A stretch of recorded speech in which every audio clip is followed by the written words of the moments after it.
Well, we have some breaking news coming in at this hour. Let's take you through it. We have information coming to us from the Lebanon state media that's now going on to report that Israel has bombed the southern part of Lebanon.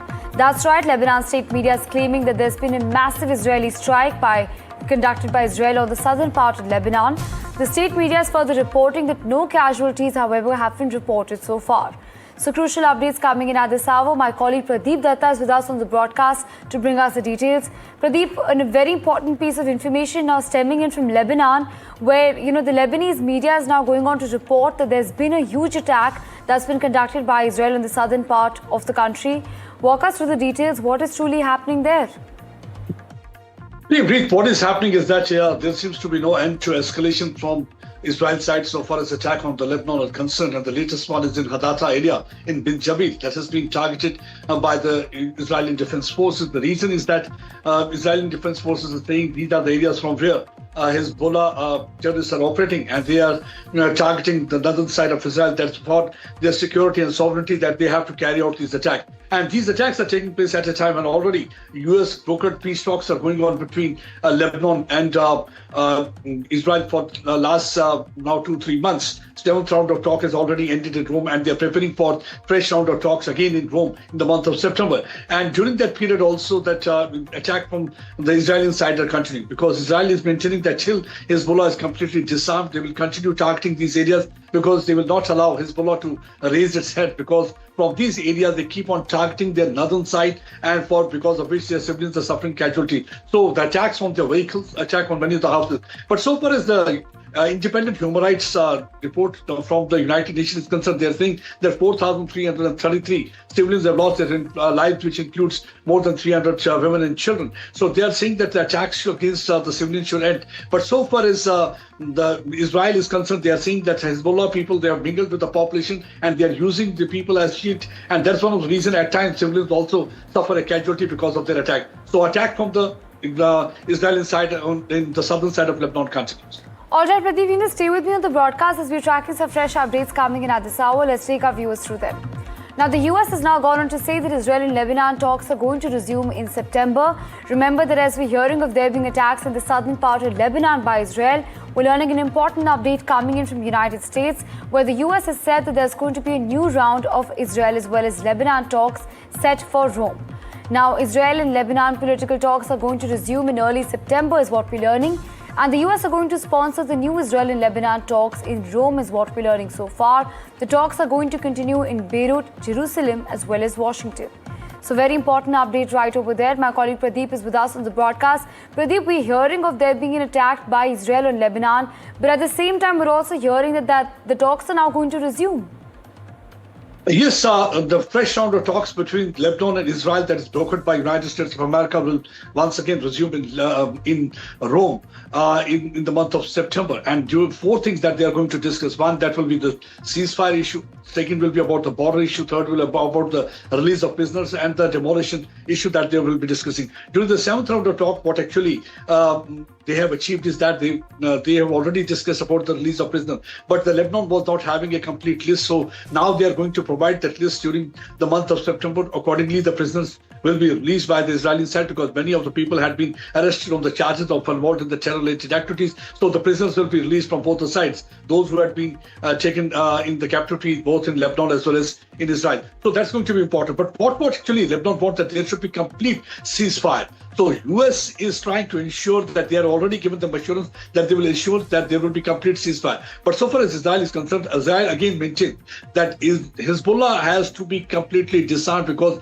till they are not disarmed, they will continue to remain a threat for them. Now let's see how they're going to progress in this regard. But yes, during the last 7 rounds of talks which are being held between the two countries, first in the Washington, then in the Rome in the month of August. So they had achieved certain things. Now how they're going to proceed and progress, that is really to be seen in the month of September. Now, Pradeep, continue being with us on the broadcast. We have some fresh updates coming in. Let's take our viewers through them. The latest update that we have for you at this hour is that Iran says that it's ready to extend operations abroad. Iran says it's ready to strike the enemy territory. It's even gone on to say the defensive doctrine to be strengthened. It's ready for deep enemy missions is what is coming in from the Islamic Republic. Iran's now going on to say that it's building long-range operations capability. We also have a reaction coming in from Tehran. Let's take our viewers through it. هر موقع اقتضا بکنه و فرمان صادر بشه باید بتونیم عملیات رو به خاک دشمن بکشیم، به سرزمین‌های دشمن بکشیم و دور از سرزمین خودمون بتونیم عملیات انجام بدیم. اینا ویژگی‌های دکترین تهاجمیه که باید احراز بشه. یعنی الان سپاه مکلف شده که این آمادگی رو کسب کنه. بعد این توانمندی رو تو خودش ایجاد کنه که بتونه این کار رو باید در موقع مختصی انجام بده. Well, Pradeep, still with us on the broadcast. Pradeep, this is evidently Iran flexing its muscle by saying that it's going to extend operations abroad. It's even gone on to say that it's ready for even deep enemy missions. What actually Mohammad Raza, who is one of the advisors of the chief of IRGC, is trying to convey is that they don't no more have to continue with their defensive policy, because what is happening is that if the United States of America is targeting only, then they retaliate. They are saying that they have to be prepared for the offensive doctrine, and this offensive doctrine should not only remain confined to Gulf countries, they have to go beyond the borders, they have to go beyond West Asia. That for that long-range capability is to be discussed, that how they can even target the countries beyond the Gulf. So that's what actually they are preparing for. So that clearly indicate that means they are going to prepare for more ballistic missile techniques that can go beyond the Gulf countries, because earlier we have seen that whenever the Iran had been targeted, they keep on targeting US bases in the Gulf countries. So no more they want to have the doctrine of being defensive. They want to adopt the doctrine of being offensive. That means if any of the country that's going to support United States of America or Israel in the war against Iran, they are going to target and hit them, and for that they are going to improve their capability and capacity to hit countries, and for that they are going to acquire long-range missile, and that's what actually he was hinting at. Already they are walking in that direction, and that's a matter of concern for the United States of America also. All right, Pradeep, stay with me on the broadcast. Here's some fresh updates coming in, and this time from Iran. Let's take our viewers through them. The Iranian Foreign Minister Abbas Araghchi has now said that enemies have been forced to seek negotiations. Abbas Araghchi has said that no one expected Iran to resist the United States, and he even says that Iran did not bow to US or Israel. He says that the resistance forced the enemy to negotiate, and Iran withstood even US and Israel's pressure. We have a reaction coming in from the Foreign Minister of Iran. Let's take our viewers through it. هیچ کس فکر نمی‌کرد که ایران بتونه این گونه مقاومت بکنه در مقابل آمریکا،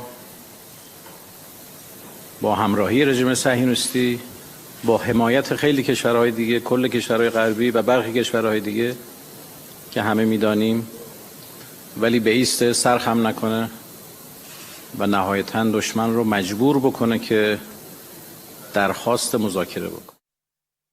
Well, Pradeep, that's quite an important statement coming in from Iran, because, if you remember, ever since the war broke out, there were many questions that were being raised on how long Iran would be able to sustain this war.